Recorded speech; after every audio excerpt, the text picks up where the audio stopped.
Attendees are in listen-only mode. Welcome everybody to today's webinar, How Social Content Can Elevate Your Brand. Before I start, just to ensure you can all hear me loud and clear, can you say hi in your chat box and tell us something random about the weather in your area? Let's just give you guys a couple of seconds to do that, just to make sure we are all hearing each other loud and clear. So I'll just wait for a few answers. Cloudy, says James. Frosty in Paris. Oddly sunny, says Thomas. Sunny in Bournemouth. So no one's in the east side of England from the sounds of it. It's freezing, says Stephanie. It's miserable in Manchester. Is this the chat box? Okay, so you can all hear me loud and clear, which is fantastic. Right, just a quick introduction. My name is Jonathan Sape. I'm the founder of Emarketeers. Hello to all that know me and hello to those that don't. We're really pleased to have you all here today from across the globe. We've got a great attendance today and very much appreciate you signing in. Before I introduce our guest speaker, Allister Frost, just a quick bit of housekeeping. Allister will be speaking for approximately 30-35 minutes, which means we'll have around 10 minutes for questions at the end. By all means, write down your questions using your webinar software at any time throughout the webinar, and I will be filtering interesting questions, and we will endeavour to answer them at the end of the webinar. If we haven't answered all questions, by all means email me after this webinar, and we will do our best to follow up. Just to let you know, we're also recording this webinar, which will be uploaded to our blog either this afternoon or by Monday. That's at www.emarketeers.com. So, introducing Allister, our guest speaker. Allister is the former head of digital marketing strategy for Microsoft, where he specialized in emerging online marketing techniques and helped re-engineer how brands like Windows, Office, and Xbox used the social web to achieve their business goals. Prior to that, he spent 10 years at Kimberly-Clark, managing well-loved consumer brands, which some of you may know, such as Andrex and Huggies. He was voted 2013 Digital Marketing Personality of the Year, and he currently runs Emarketeers Advanced Social Media course, as well as speaking at various Emarketeers events and, of course, today's webinar. So, without further ado, I will hand you over to Allister, and take it away, Allister. Thank you very much, Jonathan. Hello, everybody. It's a pleasure to talk to you today. We're going to be talking about content, and everyone's talking about content, aren't they? But we want to give you our spin on it and talk about why it's important, why it matters, and give you some tips as well to help you do a better job in your respective organizations. There are just 4 things on the agenda. It's pretty simple. We'll talk about why content is so important, just to make sure we all understand that the impact that it has on the world today. Talk about what works in terms of content, the stuff that gets the clicks and is most successful. Talk about how we get reach, because there's no point producing something if no one gets to see it, and a number of techniques there. And at the end, I've just got a few little things that I think are interesting that we may need to pay attention to in the years ahead, because things are moving at a rapid pace as always. So let's start with why content matters, because of course everyone's talking about it. It is the stuff that makes the social web go round. To be honest, without content, there kind of isn't any reason to have discussion, debate, passion, excitement, any novelty online. Content is everything, and without that, and without your brand being associated with some relevant content, it's very difficult to drum up any sort of conversation. Content, in my mind, helps you remain relevant, helps show that you're current, you're up to date, you're alive. It is very important for search engine results as well. Because social signals now play such a huge part in the ranking on engines like Google. And crucially, I think it's really important for competition, and particularly if you're in an industry where maybe the competitors are not switched onto this stuff, they're not doing it particularly well. It's a fantastic way of carving a huge advantage over them, as well as holding back any potential new startups, you know, those small little low-cost disruptive businesses that emerge from different parts of the world that can snap your business away from you in the blink of an eye. If you've built the content, you can attach your brand to it, you've got a better chance of surviving, frankly. So here's something that is not news, frankly. We all know that everyone is a publisher. We've been enjoying the privilege of being able to publish and promote anything through largely free online channels for a number of years. But it's important to remember how profoundly different this is to the world just a few years ago, where the business world, particularly where email and phone calls were, by definition, they're very contained forms of communication. They're one-to-one or maybe one-to-few. Now, the world is dominated by one-to-many or many-to-many conversations, and content is what drives that online. So it's good to start thinking like a publisher. We'll talk about editorial calendaring and so on a bit later on. But don't fall into the trap of thinking you are a publisher. Brands are not publishers. Publishers exist to sell copies of whatever it is they've got and to get repeat subscriptions and so on. Brands, yes, we want to get reach and eyeballs. Yes, we want to influence opinion as a publisher does, but ultimately we're doing this to drive sales and revenue. You're not creating content for content's sake. It should be serving a given purpose that you've defined through your planning. Another big trend that's so important is the trust shift that's going on. The trust that we place in authorities, governments, advertising, and so on, big companies, is diminishing as we place more and more trust in people like us. You probably all know the well-known stat from Nielsen, which is 80% of people trust other people, right? Far more than any percentage that will trust things like advertising. So because this trust is moving, if you can get content out that other people engage with, that they like, that they vote for, that they rate, that they share, that they pass on, whatever, then that content is, by definition, a trusted form of communication. People rarely pass on advertising unless it's exceptionally good. Maybe it's the John Lewis ads and things like that. They're amazing, those ads. They cost millions of pounds. And yes, people do talk about them en masse. For most of us, it's really hard to achieve that. So content is our route through to trust. So I'm taking a drink, so I've got a tickly throat today. So please bear with me. This is a nice way to think about content. I like to think of it as a gift. You create it not because you want to get something back, but because you want to give something out. You do it in the hope that it will bring utility and value to someone's life, that it will be reciprocated in some way through a site visit, a vote, a like, or a retweet. It's very different to producing advertising and then buying space to push that ad out there. Very often with content, it helps to think, what can I do that's actually going to move someone in some way? What's going to add value to their lives? And then I'll give that out, and if they like it, they'll pass it on, they'll move it around themselves. Then I will get the goodness off the back of that. I give it as a gift. If you think that way, it may change your approach to content marketing to some extent. And of course, some people say, quite fairly, what is content? What do you mean by content? I mean, frankly, content can take almost any form. Bluntly, if you can create it, it's content. That's the high level in description. But it's everything, and these are kind of ranked in order of perceived successfulness, used by marketeers in a recent survey. But it really can be anything. Things like infographics have enjoyed amazing success in 2013. Are they as powerful as they were at the start of 2013? Possibly not. It's slightly saturated.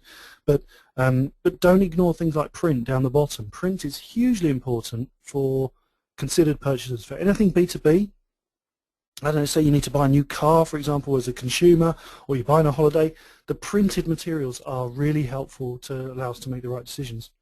So you need to choose from all of these different types. You need to think about what can we produce and what form can it take.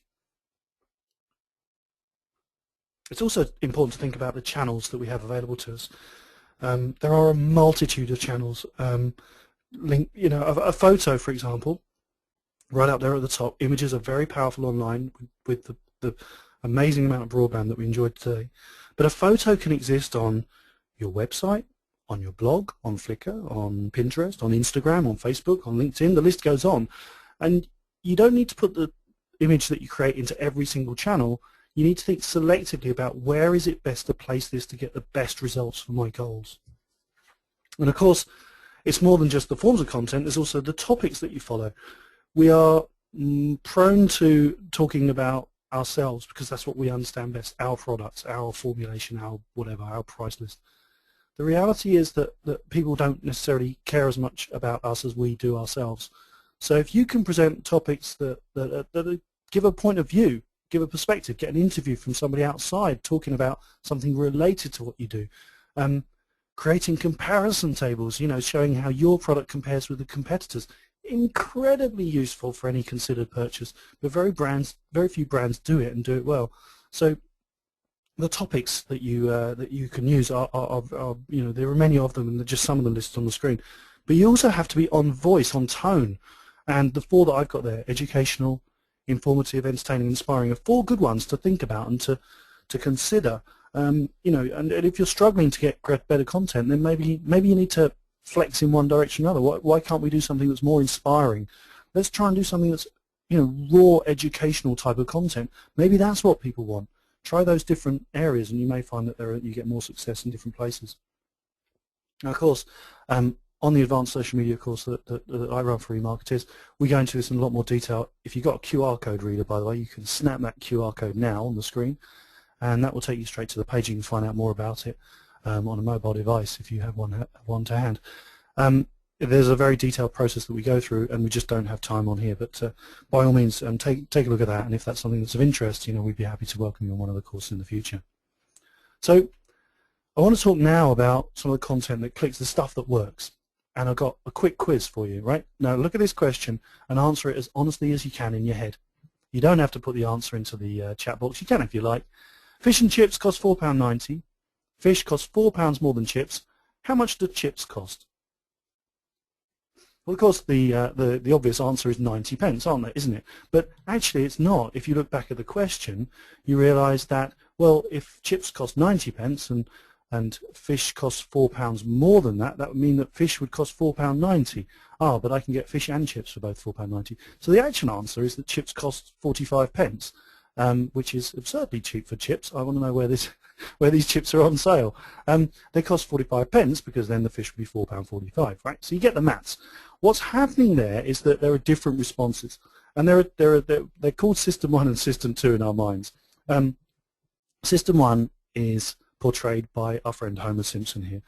This is a response that we all have to any content or anything that we encounter in our lives. It's very emotional, it's very knee-jerk. It's actually quite a primitive response, but it's a very efficient response, and most of the time it's correct. But when it's faced with a tricky question like the one I just showed you, the fish and chips example, we are prone to making errors.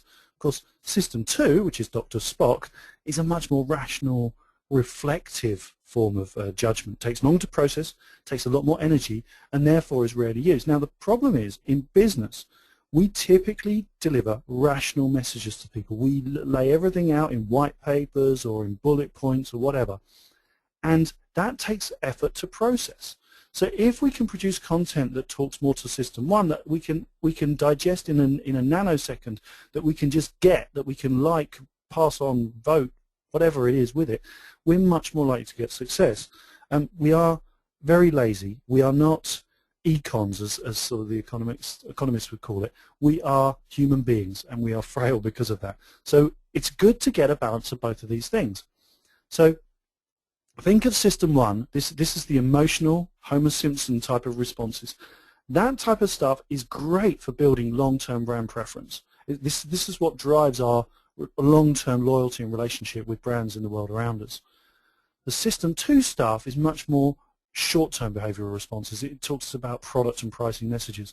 And in various studies, the ratio that you kind of want to get to is something like 60% emotional and 40% rational. You need to have both.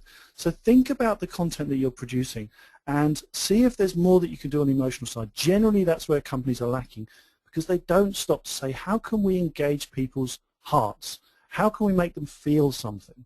And of course, the brands like I've already mentioned, John Lewis, Baron here, that's all emotion.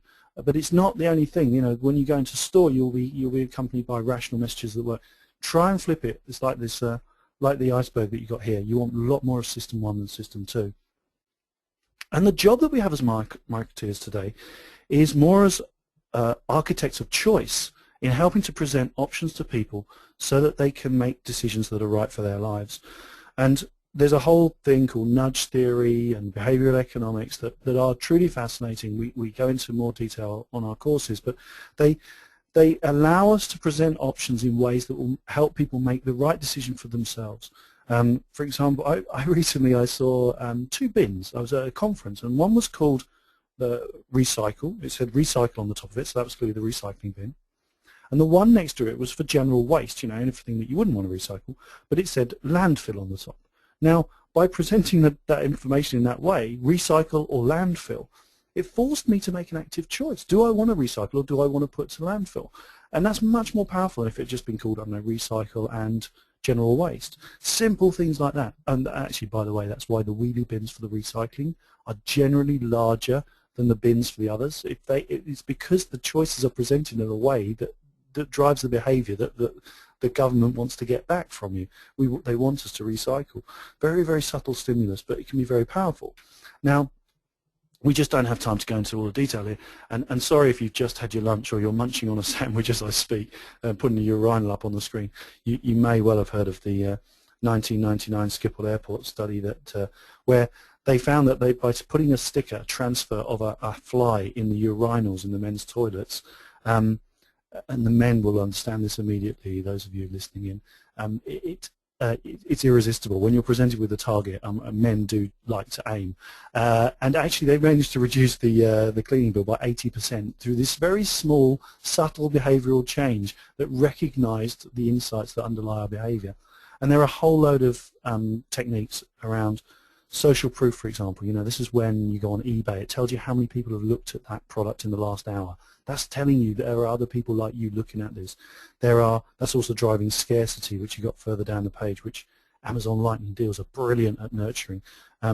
Things like when you see the signs on the motorway, it says take your litter home, other people do. That's social proof in effect as well. And there are some very, very effective techniques that we can use, and we can put these into all of our content if we understand them. So I'd encourage you to look into these areas. I'd encourage you to read Robert Cialdini's book, which is called Influence, the Psychology of Persuasion. Really good primer. Or just go and look up some of these words online and go and do some searching and discover what you can do with this stuff, because it is immensely powerful.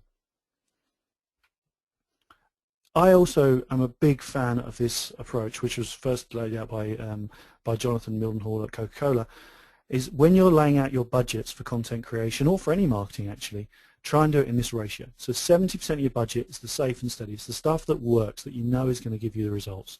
20% you use to innovate on the 70%. So just take what you know works and tweak it, change it, try a different channel, try a different way of doing it. And then keep back 10% to do stuff that you have no idea if it will work. It is radically innovative. It is very, very different. And by doing this, you can grow and learn over time, because, of course, this year's 20% becomes next year's 70%. This year's 10% becomes next year's 20%. You move constantly to the left. You're constantly bringing in new ideas, finding something that works, and then you can go after it more aggressively. Final point on this section actually is around gratification. Lovely picture of a little baby here, but you've got to give people the content immediately. There's no point holding it back, right? So very often what you'll see is people will put up barriers to entry. They'll say, if you want to, here, we've made this amazing infographic. To download the infographic, please fill in this form. And you'll go and click on the form and you fill it in, and then you get the infographic.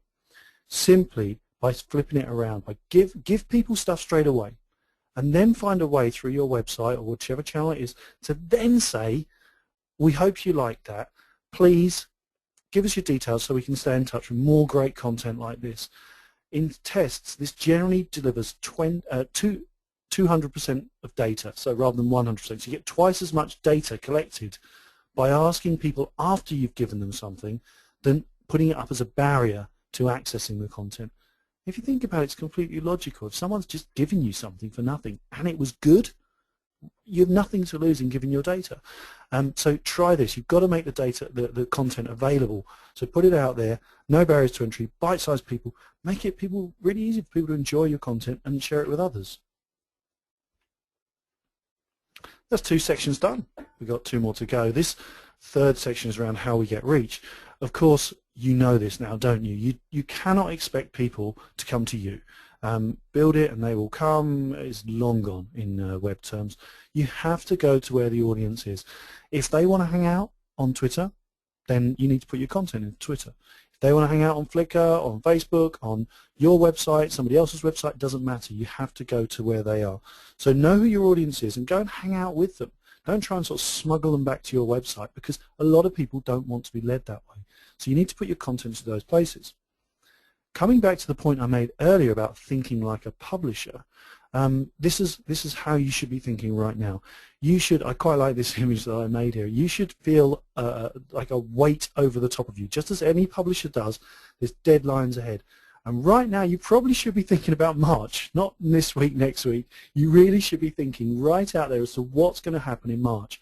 There are ways of building calendars that will allow you to schedule stuff to make it really intelligently and to be on trend, on topic.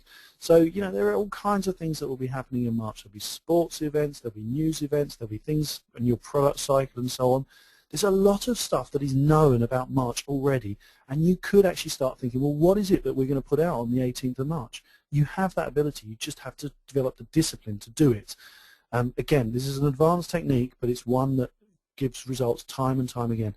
It stops you staring at that blank screen saying, we need to put some content out, we need to feed the social web machine, and then not knowing what to do, because if you have this methodology, you will always have content, and you'll have content laid out for the weeks ahead too. There's a site called Upworthy that I kind of admire. I mean, I'm not necessarily that interested in all the content on there, but it's very interesting what they do. And they shared some data recently where you can see the two examples on the left-hand side. The first one they put out, and it said about that race, remember Planet of the Apes, it's closer to reality than you think. That got 8,000 views. Then change the image and change the headline to 2 monkeys were paid unequally. See what happens next. They got 59 times as many views when they did that. Now, why did that work? There are a couple of things going on there. The first is that the headline is incredibly, it's a tease, frankly, but I mean it's incredibly insightful that it makes you want to do something. You kind of think, hang on, I need to know what happens to these monkeys, even if you previously had no interest in monkeys whatsoever. The image is also deliberately slightly obscure. You can't see exactly what it is. You have to look and pay attention. You think, well, that's strange. That's just a shot they've taken from the video that you get to see when you click through that link. But there's a number of things that they're doing that really give them huge, huge success rates. So take a look at Upworthy and just consider, could your brand use some of the techniques that they use? Because I think you can. I think there's room for it. This is very much talking to our System 1 response. It's a tease, and you just want to click through and find out what's next.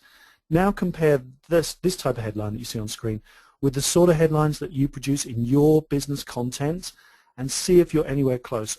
I'm pretty confident you will be miles away from what Upworthy is doing. You don't necessarily need to take your brand exactly to that place, but certainly move towards it, test it, see what you can learn.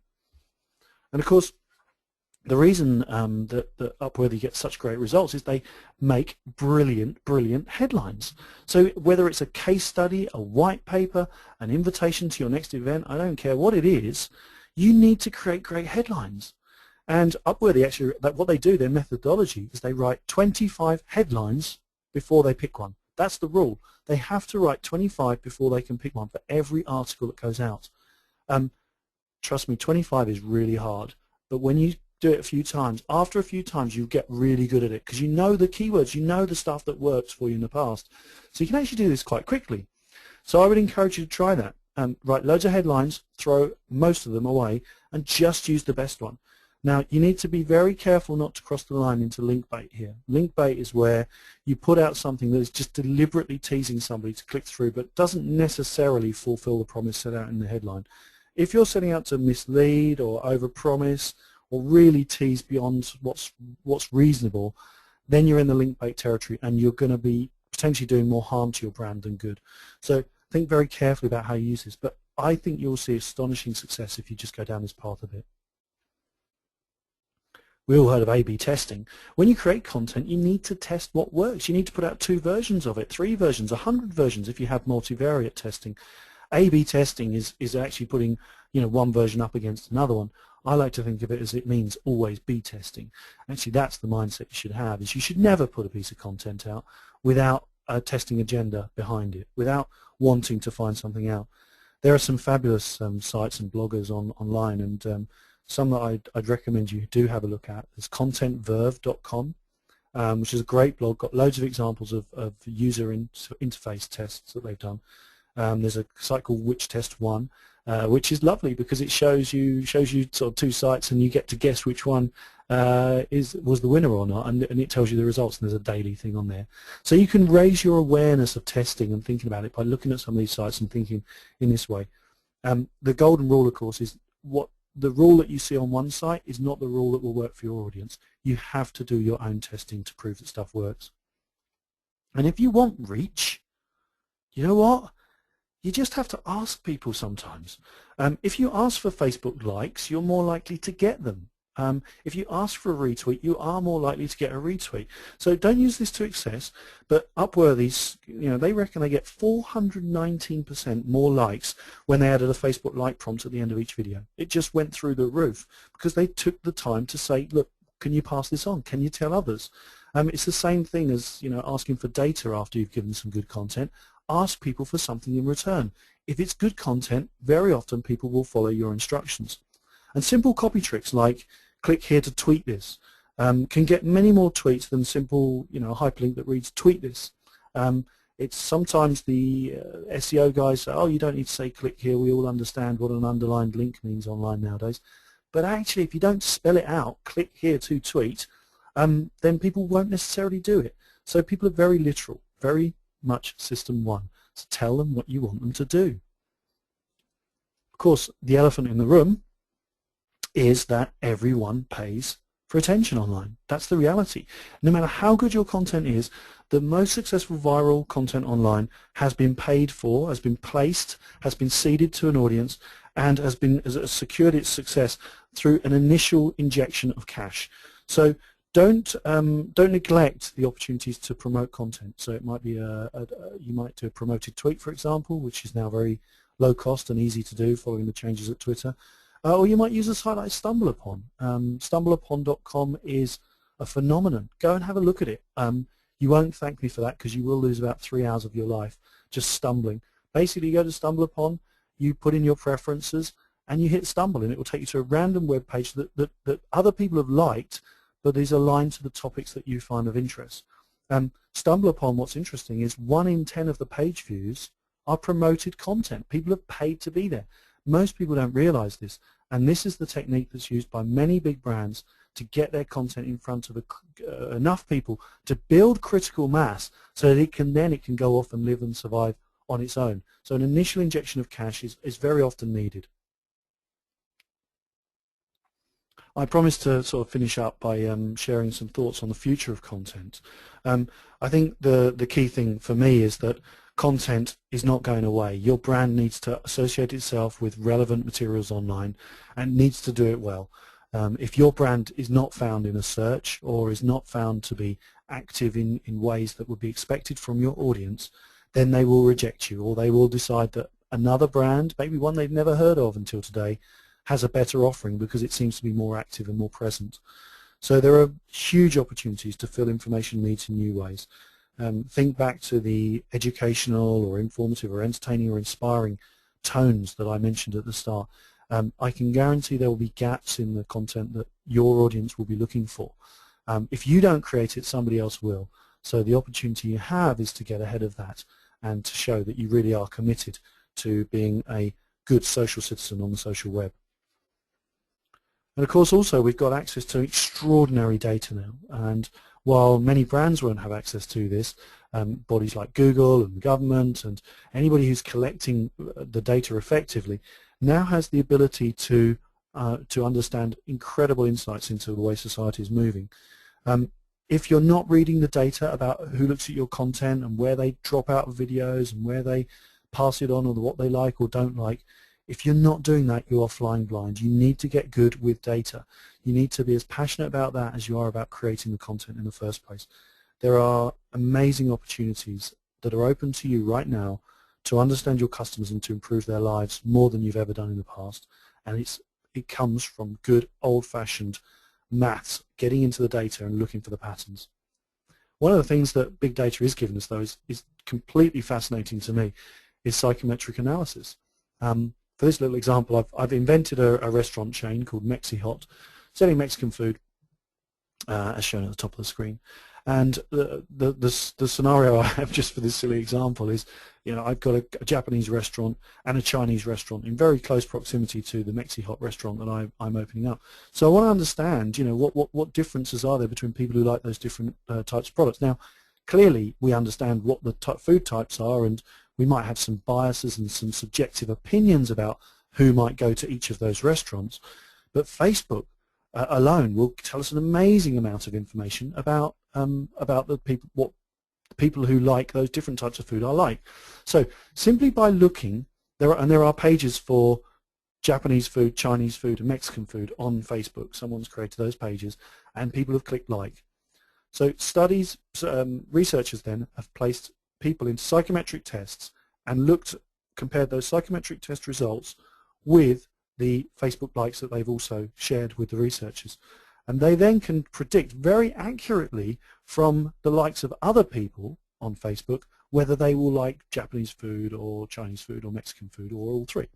So for example, what this tells us is just by looking at the people who like Japanese food, on the extroversion scale, which is one that's commonly used by psychologists, people who like Japanese food are much more introverted than those who like Mexican food. Now, I don't know about you, but that sort of plays to a stereotype that I would expect. Mexican is all about party, it's loud, it's noisy, it's spicy, whereas Japanese food is much more refined and quiet and cultured. So that kind of makes sense. But here's the data, the facts, just from the Facebook likes for each of these 3 pages on Facebook. If I go to another way of looking at it, on the conscientiousness scale, I can see that people who like Mexican food are also, bizarrely, more organized than those who like Japanese or Chinese food. So they're quite organized people. So they're very outgoing, they're very organized. I also learned that Mexican food people are much more on the stability scale. They're much more relaxed than stressed. They're also pretty laid back. They're chilled out type of people. So that's why we're starting to build up a picture of what these people are like. So now we have a much better idea of what sort of content they might respond well to. Interestingly, if I look at life satisfaction, this is probably the greatest thing for people who like Mexican food. If you like Mexican food, statistically, you're much more likely to be happy with your life than if you like Chinese food. I don't have any grudge to bear against Chinese food, but that's just what the Facebook data shows us. So again, it shows you that these people are enjoying their lives. It's all about, it's about partying, it's about enjoying things and getting on with things. So this tells us how the type of content we might want to produce relative to our competitors, how we're going to position ourselves in the marketplace. And you can do this for any data set, any industry, any market in which you operate.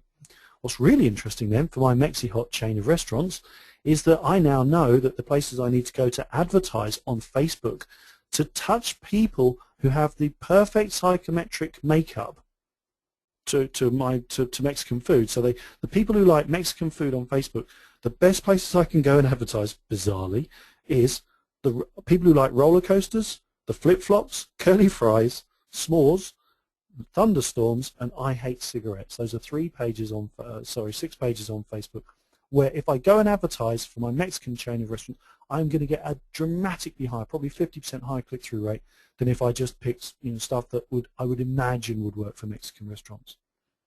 So really interesting area, and one that we do go into more detail in on our courses. Crowd co-creation is very interesting too, because now we can crowdsource content through fans. We can work with people. You don't have to do everything yourself.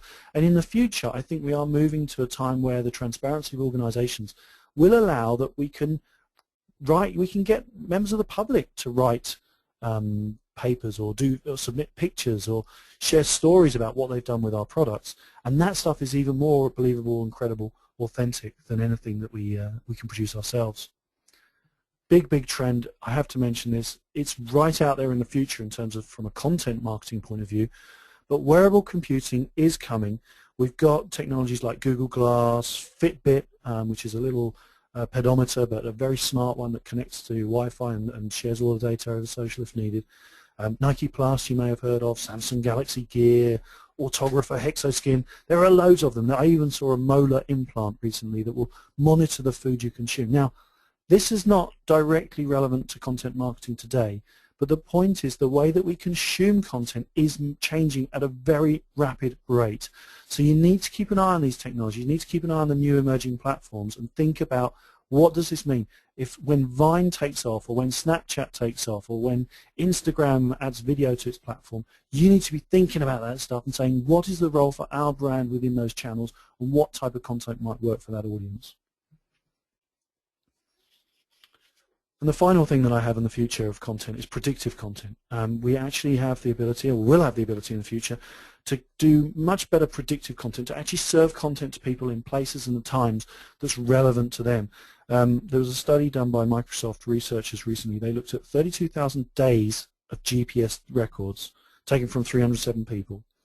And they have the ability now to predict with 80% accuracy where someone will be in 80 weeks' time. 80 weeks, that's over half, 1.5 years away. They know precisely where people will be with 80% accuracy. Because if you collect that data and you analyze it and you build a model, you actually can, we're creatures of habit. You know, we go to the same sort of places. We've got a pretty good idea of what people will do. So this is opening up the potential for auto-scheduled content based on someone's needs. So if we know that someone's bought a product at a certain point in time, we know when they're next going to have a question about something. We know when they're next going to need a spare part, or they're going to inquire about a warranty, or whatever it is. There's a lot of stuff that is predictable to us, but we don't necessarily have the tools to serve content based on that predictive capability. This stuff is coming, and it will be huge, and it will be automated, and you need to start thinking about how can we build content now that will be auto-served to people based on their needs in the future, and based on how much we know about those people.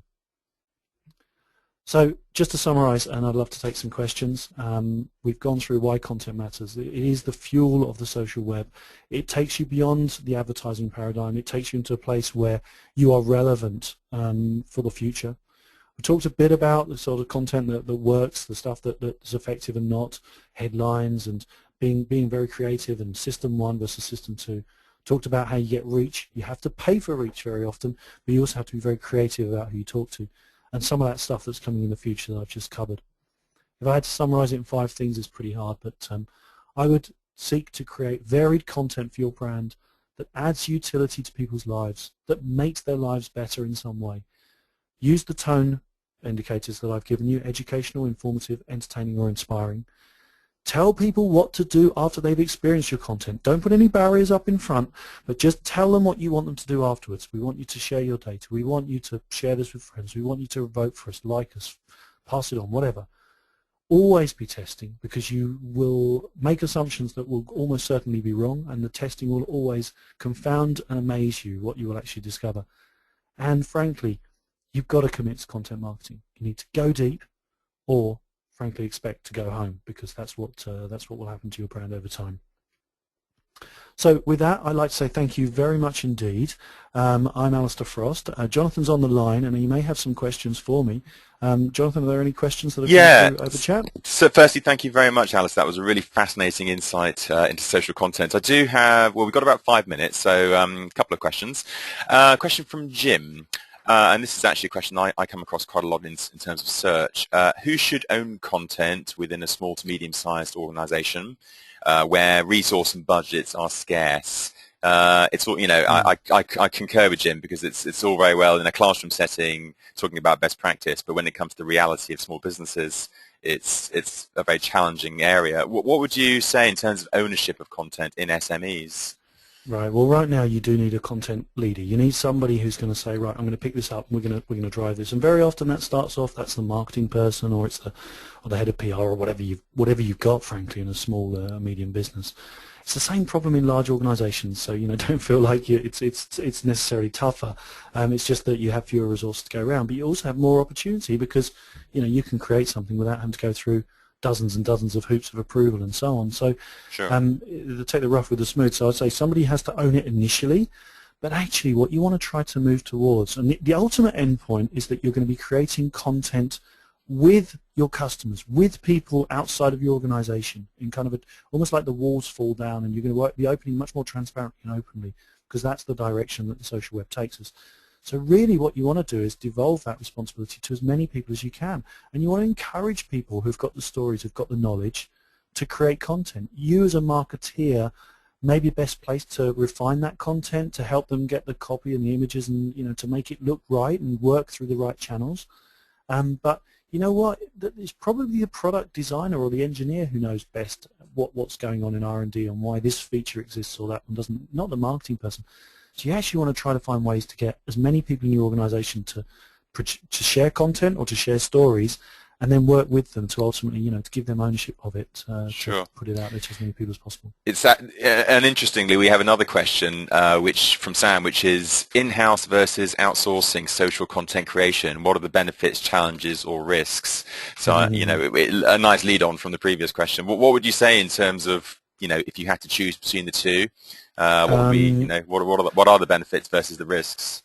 Try to do it in-house as best you can. I really do believe that, much like your social monitoring and response, you know, the more you do in-house, the better. There are skills, though, that you need to buy in very often.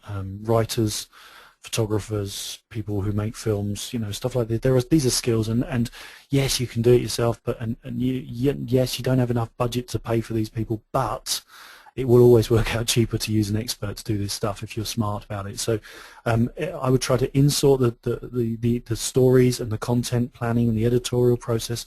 Do that inside, but buy in the skills to create beautiful, brilliant content that really works, Sure. As best you can. Okay, two more questions, then we probably have to finish. Question from Anne. People are talking about the omni-channel a lot nowadays, especially in retail, where people use multiple devices and there are multiple touch points. How do you see offline and online channels working together in terms of content or content creation? Right, so well, the content that you create should really be designed for a channel, one channel as a minimum, maybe 2 or 3, so, you know, something like that. If you've really got a fully integrated campaign, then let's take John Lewis Bear in the Hair, because it's, you know, just topical at the moment. Then yes, you can run that whole damn channel, that whole damn creative thing through every channel available to you, and it will work. But the reality is most people just don't have those resources. So you tend to do something that's designed for a channel. But it should be the same experience. It should feel like your company is one identity, and it's not sort of schizophrenic and slightly loopy over here and then rational and sane over there. It needs to feel like it's all come from the same place. So that's where your brand identity and the core elements of your brand can really help you to make sure that it feels like it's one experience, whether you're online, offline, or through the line or anything else. Absolutely. Okay, I've actually got a question that's from myself, and this is a question that regularly appears on our search marketing courses, which is, if you work in a very niche sector, or, you know, let's face it, a pretty dry area that's not sexy and particularly exciting visually, let's say, how do you come up with inspirational, creative ideas that will delight your audiences? You know, in some areas it's very easy to do that, if it's fashion, music, retail maybe, but when it comes to, you know, certain B2B areas, for example, or very niche areas that are maybe scientific or financially orientated, how do you come up with that fantastically original creative content that will actually be suitable for your audience? Well, first up, I would say don't try to compete with Coca-Cola or, you know, some huge consumer brand that's in a different place to you. You don't have to be that. But what you do have to do is come to terms with the fact that what you are doing is not dull. It is not uninteresting. It's hugely important to someone. Because frankly, if it wasn't, you wouldn't exist. There's no need for that. So to somebody, whether you're selling some widget that goes into an engine, you know, and there's probably 6 people in the whole of the country who actually know what that widget does, to those people, it is hugely important what you do. And they are probably hugely important to you because they're the people that are keeping your business alive. So you need to think about, well, what content can I produce for them? And you will be amazed at the untold stories, the things that are going on in your organization, or the research that you've done that you never brought to light, or the decisions that were taken and why they were taken, and why your brand name got its name. I don't know. Anything is possible. And that stuff is interesting to your audience. So don't feel like you've got to be some super-duper multi-million dollar ad campaign. Be honest, true to yourself, true to your audience, and understand that if you produce it and present it well, it will be fascinating to somebody, and that needs to be your goal. Sure. No, it's a absolutely very pertinent argument. Okay, well, just to finish off today, so firstly, thank you, Alistair, for that very fascinating insight into social content. Just to finish off, just to mention, this slide deck and a recording of the webinar will be available, if not today, certainly by Monday on our blog at www.emarketeers.com. That ends this year's series of webinars. Just to let you know before you log off, we're already taking bookings for next year's webinars in January and February. We have a webinar on email campaign optimization, another one on building successful digital strategies. And in February, we have a webinar on converting browsers to buyers on mobile, so an m-commerce webinar. If you want to sign up to any of those, just visit www.emarketeers.com/events. So once again, thank you. Have a great weekend and hopefully see you all next year. Many thanks. Bye-bye.